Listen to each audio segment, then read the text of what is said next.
Saudi আমিরাত, কাতার, Kuwait, Bahrain, জর্ডানে ইরানের হামলা। কয়েক সপ্তাহের উত্তেজনা আর হুমকির পর অবশেষে যুক্তরাষ্ট্র ও ইসরায়েলের সামরিক বাহিনী ইরানের সামরিক অভিযান শুরু করেছে।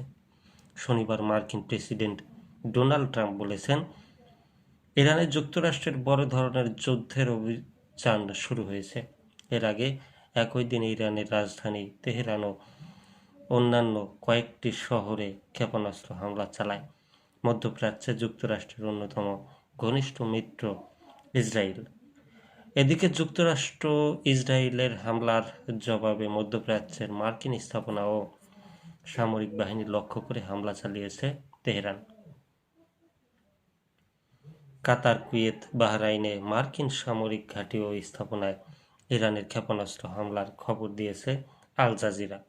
ইরানের ক্ষমতাসীন শাসক গোষ্ঠী পতনই এবারের সামরিক অভিযানের লক্ষ্য বলে জানিয়েছে যুক্তরাষ্ট্র।